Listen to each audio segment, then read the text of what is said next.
This is a video about the Arab Spring movement.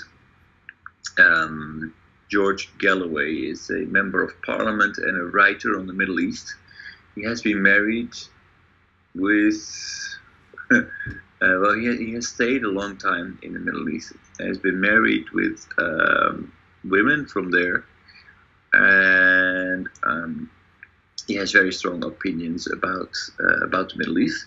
Now, he is a speaker at Oxford, and he receives a question from the audience from a young guy from Lebanon, and apparently Galloway has been talking about the recent developments in Africa, in the Middle East and North Africa, and then the guy asks, "Okay, but you seem to completely miss the point about Africa, about the Middle East and North Africa, because the most important development at the moment in North Africa is the Arab Spring movement. It was at the time of the Arab Spring movement." And so basically, Galloway is replying to him in a very explicit manner. So let's have a look at that one first. 鹿児島って焼酎発祥の地で、鹿児島を応援したいなっていう気持ちがすごくあって。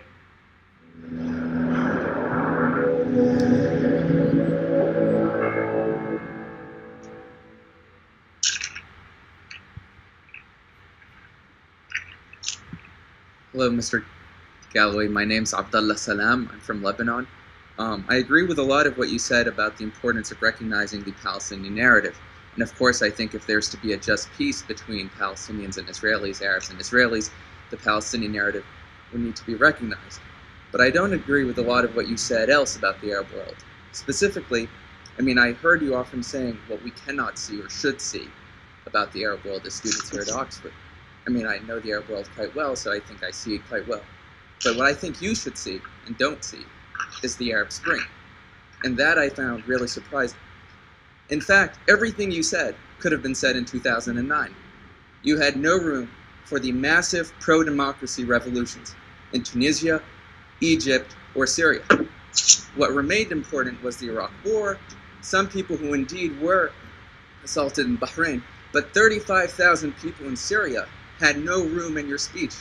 No room. You had room for the Palestinian Nakba in 1948, but not for the ongoing slaughter by the Syrian regime.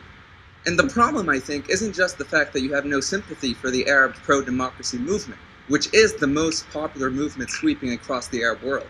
The problem is that it doesn't fit in your narrative, and I'm going to give you two examples. One, in Syria, it's not American flags that are being burnt, nor British flags, nor French flags. This might be inconvenient for you, but it's Russian and Chinese flags, because they veto a resolution allowing for an intervention in Syria. And a second example, you talk about bombs being dropped on Arab countries. Yes, I in Lebanon was in a city where Israel dropped bombs on, so I've experienced it firsthand, and I know the suffering. But let's talk about an example where Western forces have dropped bombs, in Libya most recently. And there, I defy you to find, during the Western intervention in Libya, one single, and I'm talking rhetorically because you tend to like to speak rhetorically, but one single demonstration in the Arab world from Morocco to Yemen demonstrating against the Western intervention in Libya. You will not find one. Well, could you explain what he said? Something Right. Okay. So Galloway,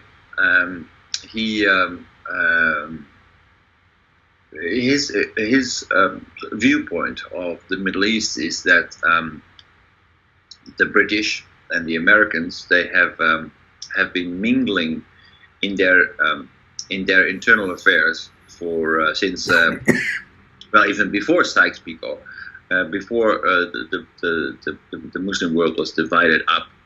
But basically, what Galloway advocates is the narrative that America and the British and Europeans have been trying to destabilize the Middle East, and they have been trying to keep control over the Middle East because of its natural resources. That basically is what his story is. Now, this boy from Lebanon, he says, well, okay, sure, I noticed that you talked in depth about the Palestinians, but what you did ignore is that the most important development in the Middle East nowadays is the Arab Spring movement, the revolt of the people of Syria against Assad, the revolt in Egypt, revolt in Tunisia.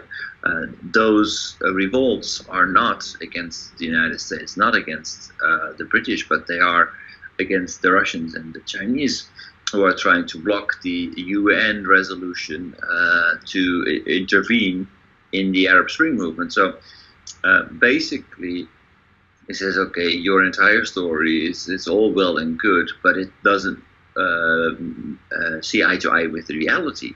The reality is not that people are anti-American, anti-British. They are anti-Chinese and anti-Russian. They are pro-democracy. So that's the most important thing that is going on in the world. And that doesn't fit into your entire viewpoint of the Middle East, which is aimed at the anti-Americanism and anti-Europeanism in the Middle East. So he accuses him of cherry picking or ignoring just the Arab Spring movement, because it makes the